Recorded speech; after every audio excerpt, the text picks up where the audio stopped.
Welcome to Bookish Mind Podcast, Season 4, Episode 8. Today, we explore how to make your habits so attractive that you can't help but follow through. We've all got habits we want to build, right?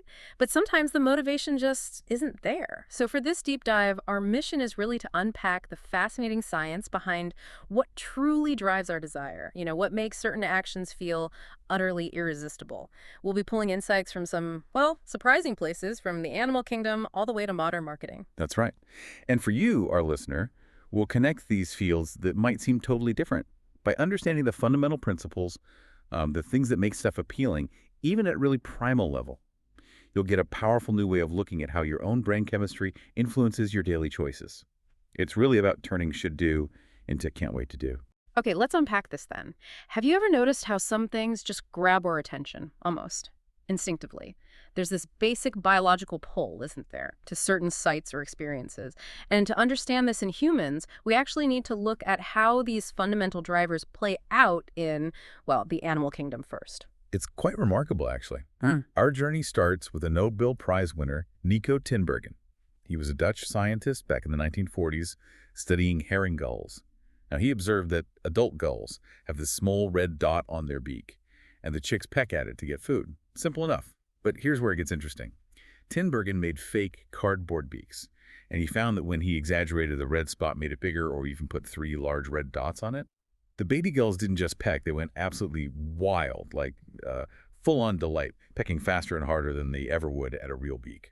Wow, so they were drawn to a kind of like super version of something natural. That's quite a reaction for just a piece of cardboard. Was this just a herring gull thing, or is there something broader going on here? Oh, it's definitely broader. Tinbergen saw similar things with other animals. Take the gray-legged goose. Yeah. These are ground-nesting birds, and they instinctively roll any egg that falls out back into their nest.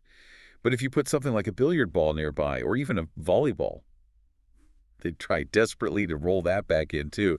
And the bigger the object, the more intensely they try. It's like their brains are pre-programmed with certain rules, And when an exaggerated version of that rule pops up, it just screams, this is the best ever. It lights up their brain. Like their hardwiring just gets overloaded in a good way from their perspective. So this idea of an exaggerated reality, a stimulus that gets a much stronger response than usual, what do scientists call that? That's what they term a supernormal stimulus. Yeah. Yeah, it's basically a heightened version of reality, Yeah. something that kind of bypasses normal sensory checks and triggers this really extreme instinctive response. And the big question for us, naturally, is, are we humans also susceptible to these supernormal stimuli? Right. So what does this all mean for us? Are we just, I don't know, a more complex version of a gull pecking at 3 red dots? Or a goose trying to hatch a volleyball? Unfortunately. Yeah, in a way. We humans are absolutely prone to fall for exaggerated versions of reality. Just think about junk food. I mean, our brains evolved over hundreds of thousands of years, placing an extremely high value on salt, sugar, and fat. Why? Because these calorie-dense foods were incredibly rare for our foraging ancestors. Finding them was like hitting the survival jackpot. Eating as much as possible was actually a smart strategy back then. Right, because you never knew when your next meal was coming, so our brains got wired, basically, to crave these things that were once so scarce and valuable. Precisely. And the mismatch is huge today. We live in this environment overflowing with calories. Food is everywhere, yet our brains still craves it like it's scarce. This ancient wiring hasn't changed much in maybe 50,000 years. And that is why the modern food industry is so incredibly effective. They've perfected creating human supernormal stimuli. You're right, they have gotten scarily good at pushing our buttons. What kind of strategies do they use to make these products so irresistible? Oh, they invest millions. Millions! Almost every processed food you buy, bagged, boxed, jarred, it's been enhanced somehow, often just with extra flavoring. Companies obsess over something called oral sensation. That's just how a product feels in your mouth. Think of a French fry.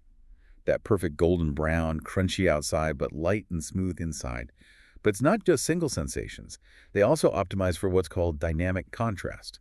That means combining sensations, like crunchy and creamy. Think melted cheese on a crispy pizza crust, or an Oreo cookie. Ah, the crunchy cookie in the smooth center. Exactly.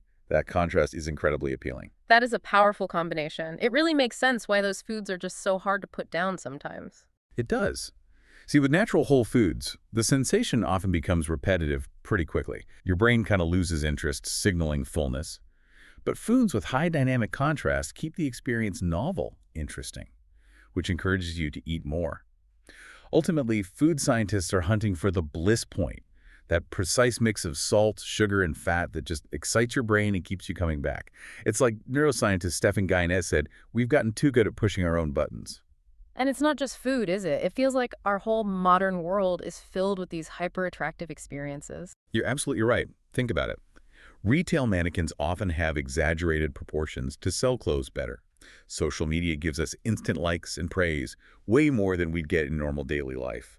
Online content, from videos to ads, it's all meticulously crafted. Perfect lighting, professional makeup, photoshopped edits, creating impossible standards of stimulation or perfection. These are all modern supernormal stimuli. They exaggerate features that are naturally attractive to us.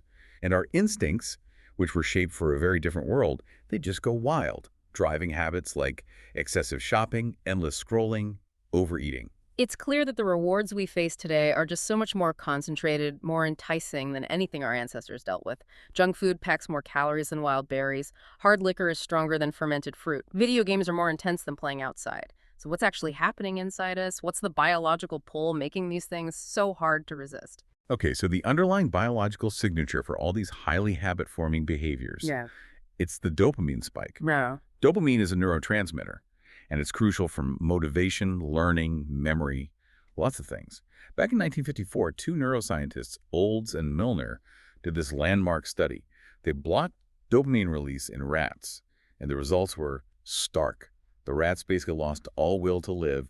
They wouldn't eat, wouldn't drink, wouldn't mate. They eventually died of thirst. Wow. That's pretty extreme. So dopamine isn't just about pleasure then, is it? Because I remember reading that in later studies, those rats, the ones without dopamine, they still seem to like sugar if you put it right in their mouths. They made pleasurable faces. That's the critical distinction, exactly. Those follow-up studies confirmed it.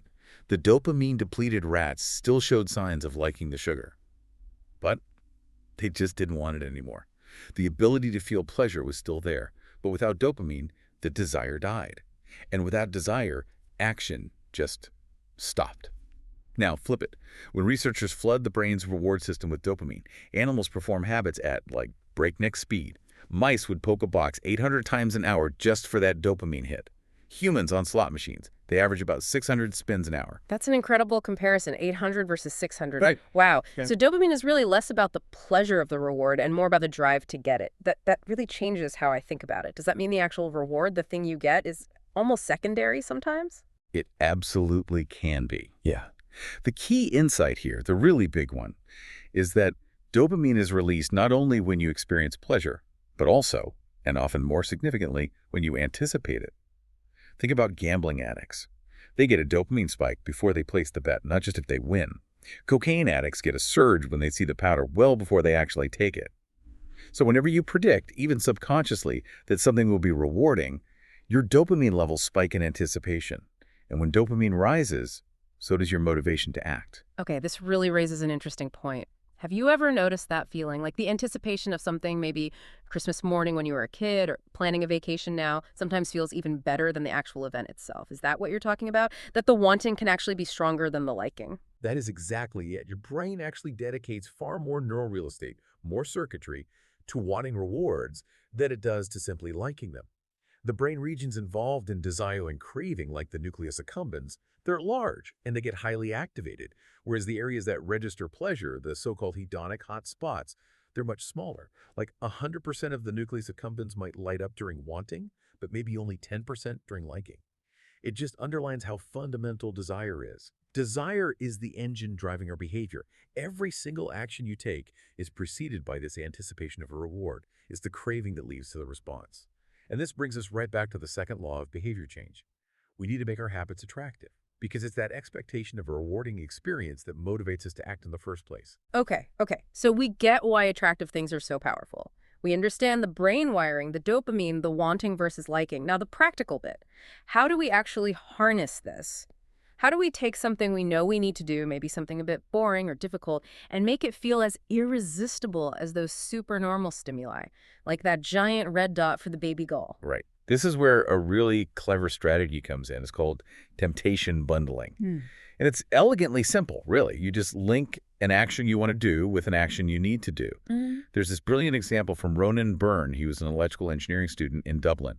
He loved watching Netflix, but he knew he needed to exercise more. Sound familiar? Definitely. So what did he do? He hacked his stationary bike, connected it to his laptop and TV. Then he wrote some code so that Netflix would only play if he was cycling at a certain minimum speed. If he slowed down too much, boom, his show paused until he started pedaling hard enough again. That is genius. He basically made exercise the gatekeepers to his entertainment, eliminating obesity one Netflix binge at a time. Pretty much. He bundled watching Netflix, the thing he wanted to do, with riding his stationary bike, the thing he needed to do. And, businesses are absolute masters at this.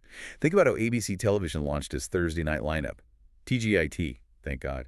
It's Thursday, back in 2014. Oh, yeah, I remember TGIT, Grey's Anatomy, Scandal is huge. How is that temptation bundling? Well, they didn't just promote the shows themselves.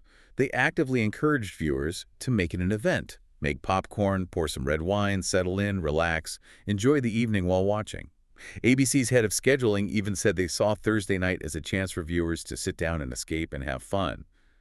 So the genius was associating the thing they needed viewers to do, which was watch their shows with activities their viewers already wanted to do. Relax, drink wine, eat popcorn. Over time, people started to connect watching ABC on Thursdays with feeling relaxed and entertained. It made the habit of tuning in much more attractive. Okay, so you can apply this directly to your own life then, let's say.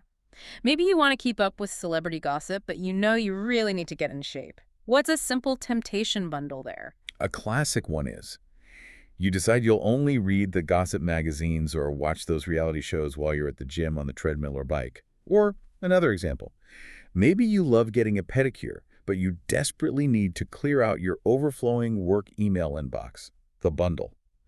Only get a pedicure while you're processing those overdue work emails on your phone or tablet. This basically uses something called Premack's principle. It just means more probable or more enjoyable behaviors will reinforce less probable, less enjoyable ones. You start to associate the need with the want that follows. And we can even layer this on top of habit stacking, can't we? Which, if you remember, is where you tack a new habit onto an existing one you already do, like stacking dominoes. Absolutely. Combining them is really powerful. The formula looks something like this. 1. After my current habit, I will do the habit I need. 2. After I do the habit I need, I will do the habit I want. Okay, can you give us a few concrete examples, like things listeners could maybe try out this week? Sure. Let's say you want to read the news, the want, but you know you need to practice more gratitude. The need, it could be. Right. 1. After I get my morning coffee, current habit, I will say one thing I'm grateful for that happened yesterday, need. Yeah. 2. After I say one thing I'm grateful for, need, I will read the news, want. Okay, simple enough. What about something work-related? Right. Maybe you want to check sports scores, the want, but you need to make those dreaded sales calls, the need. 1. After I get back from my lunch break, current habit, I will call 3 potential clients, need. 2. After I call 3 potential clients, need, I will check ESPN, want. Got it. One more, maybe fitness-related. Okay, you want to check Facebook, the want, but you need to squeeze in some quick exercise, the need. 1. After I pull out my phone, current habit, I will do 10 burpees, need. 2. After I do 10 burpees, need, I will check Facebook, want. Good luck with that one. Huh. Yeah, the burpees might make Facebook less appealing eventually. But the goal here, the hope, is that eventually you might actually start to look forward to making those 3 calls or even doing those 10 burpees. Because it directly means you get to do the thing you really want to do next, like checking scores or scrolling social media.